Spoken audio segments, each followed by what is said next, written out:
So moving on. Where do we use these MAC addresses? Going back to the protocol data unit that I was speaking of earlier, the protocol data unit is simply the way the data is structured at layer 2, at the data link layer. So, the protocol data unit at layer 2 is called a frame. Now, what does this frame look like? Let's find out. So, I'm just going to draw a box. And I'm going to draw this with a word of warning. I'm only going to put the fields in this frame that are pertinent to the CCNA class.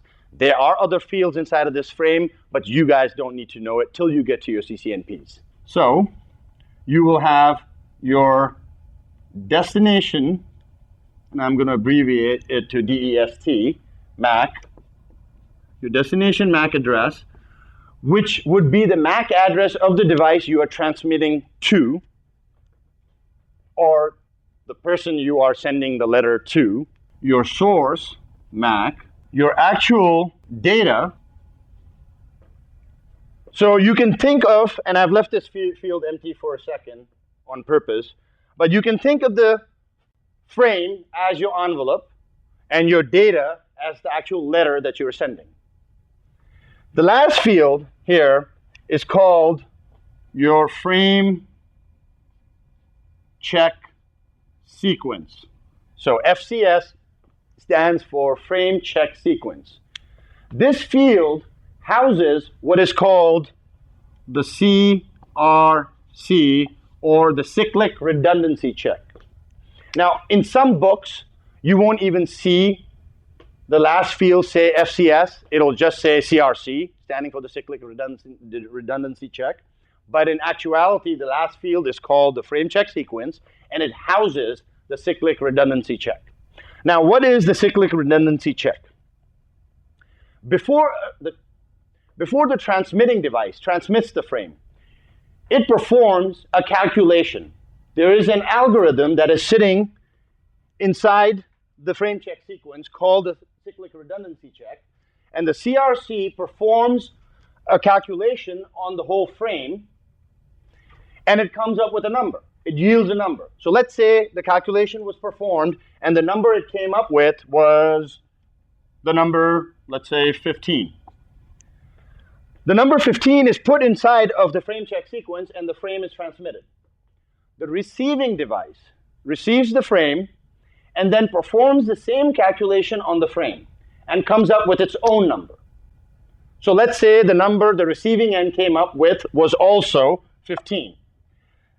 Then the receiving device matches or compares its own yield of the calculation, or the number itself came up with the number already residing in the frame check sequence. If the two numbers match, the frame was not corrupted in transit. So if the two numbers match, it means the frame went through and there was no data corruption, and the frame is accepted.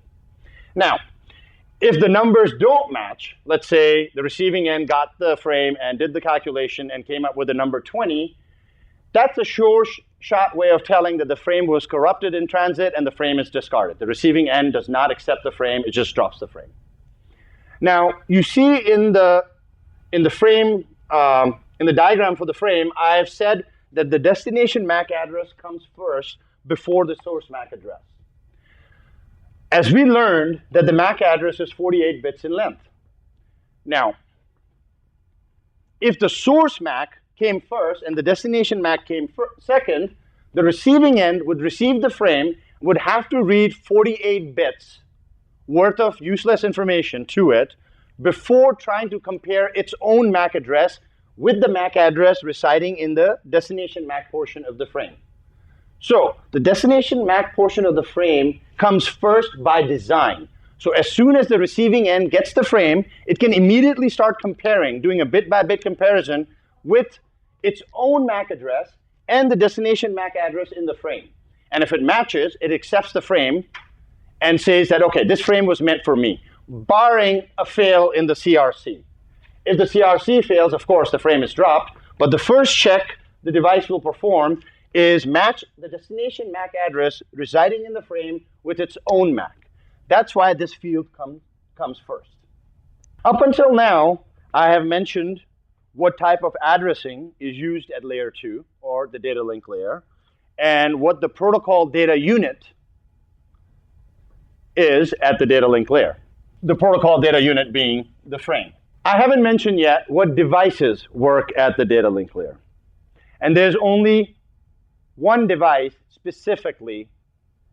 Well, other devices also work at the data link layer, but most specifically, a switch operates at the data link layer. Now I'm going to explain how a switch functions. So I'm going to go ahead and draw a rudimentary switch on the board. Excuse my drawing skills. Let's say this is switch 1. And to it are connected 4 devices. Let's say PC1, PC2, PC3, and PC4. Now, just for example's sake, can we just pretend that PC1's MAC address is A. PC3's MAC address is C. And I'm well aware of the fact that these are only 4 hex characters per MAC address, which makes for 16 bits, but please don't make me write out 48 bits worth of A's. So we're going to stick to 16 bits and pretend this is 48 bits. And PC2 is B, and PC4 is, let's go with D. Also, we're going to pretend that PC1 is connected to switch 1 on port, we're going to call it port P1. PC2 is connected on port P2, PC3 P3, and PC4 P4. Now, inside of a switch, in software, there exists a table called a MAC address table. So let me go ahead and draw a MAC address table out too. So this is going to be your MAC table. I just skipped the word address because I didn't think I'd have enough space, but this is called your MAC address table. The MAC address table is a listing of all ports on the switch. So port 1, port 2, port 3, port 4, and other ports if the switch has them. But right now we're just dealing with port 1, 2, 3, and 4. And the MAC addresses of the devices that are connected at the other end of the port. So once this operation is done, what you're going to have in front of P1 is AAAA. So the MAC address table has a listing of all the ports available on the switch and the MAC addresses of the devices that are connected at the other end of that port. So when a switch is brand new and devices just get connected and the switch is powered up for the first time, this MAC address table is empty. This MAC address table is completely empty. Now let's pretend that PC1 transmits a frame to PC4. So PC1 transmits a frame, and the source MAC address in that frame is AAAA, and the destination MAC address in that frame is DDDD. And it's transmitting some data which does not concern us. That frame gets to switch 1, port 1. Now remember, at this point, port 1 in the MAC address table has nothing in front of it. As soon as switch 1 receives the frame from PC1 inbound on port 1, switch 1 reads the source MAC address field in the frame and adds PC1's MAC address to the MAC table. So A gets added to the MAC table. As soon as switch 1 reads the source MAC address field in the frame, it adds the source MAC address to the MAC address table in front of the port that received the frame. Switches learn or populate their MAC address tables looking only at the source MAC address field in the frame. Once again, a switch learns MAC addresses by looking at the source MAC address field in the frame. So, PC1 transmits the frame, switch 1 gets it, switch 1 learns PC1's MAC and adds it to the MAC address table in front of port 1. Then switch 1 looks at the destination MAC address in the frame, which is DDDD, and then tries to find that destination MAC address in its MAC address table. And the rest of the MAC address table is empty.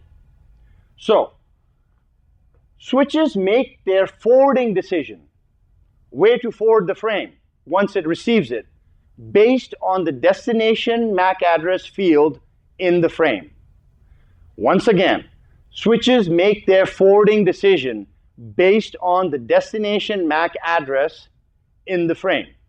So since the switch does not find the destination MAC address in the MAC address table, switch 1 floods the frame out, all the ports except the port that originated the signal in the first place, which was port 1. So the frame gets flooded out to port 2 to PC2, out port 4 to PC4, and out port 3 to PC3. All of the devices get the frame.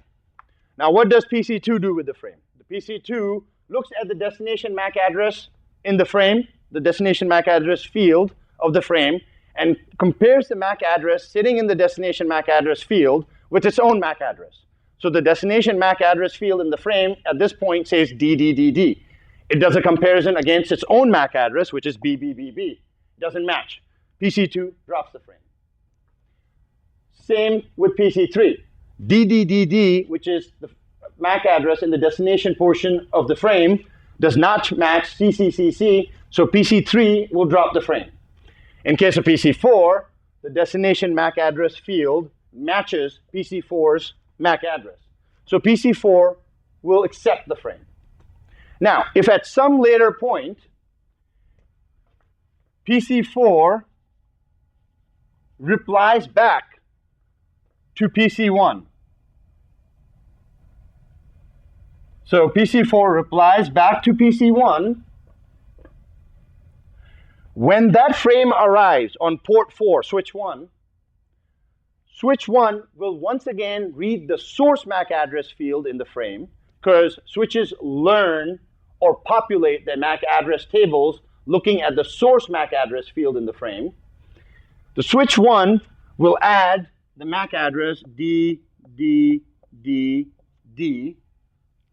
to the MAC address table. Then switch 1 will try to find the destination MAC address, which is AAAA in the frame, in the MAC address table, and it finds it. AAA is available on port 1. So switch 1 in this case will not flood. Remember, switches forward frames or make their forwarding decision looking at the destination MAC address field in the frame. Switch 1 will find AAAA on port 1 and forward the frame out directly to PC1. So at some later time, when PC3 and PC2 communicate, or somebody communicates with these two PCs and they reply back, the MAC address table will get fully populated, and port 2 will have BBBB in front of it, and port 3 will have the entry CCCC. Once the MAC address table is fully populated, there will be no flooding behavior occurring. The whole point of the flooding behavior is that I don't know where this frame is going. I don't know the destination, which means the destination MAC address in the frame does not exist in my MAC address table. So I flood it out everywhere in attempts to find where this device is located. Once I learn where all the devices are located, then the forwarding decision between PCs will happen immediately. As soon as PC1 transmits, let's say, to PC3, switch 1 will look up CCCC in its MAC address table and forward that frame out port 3. One of the mistakes I see people make, even though they say that they know the operation of a switch, and by now you should have a pretty firm grasp of how a switch operates, they confuse the word flood with the broadcast. I use the word, when host A or PC A, whenever I use the word host, it's synonymous with the PC.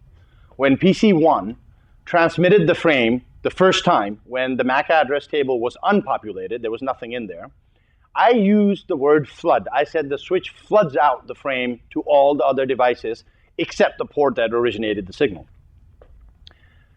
Sometimes I see people use the word broadcast. No, no, no. That will get you in an interview process, at least if I'm interviewing you. So, a broadcast frame is a frame that has all Fs in the destination portion of the frame. I'm going to go ahead and draw that out for you, so we never get this wrong again. So this is my destination MAC. So the destination MAC for a broadcast frame is going to be all Fs. Source MAC can be whatever, and then the data, and then I'm just going to put CRC over here. Of course, the field itself is called frame check sequence.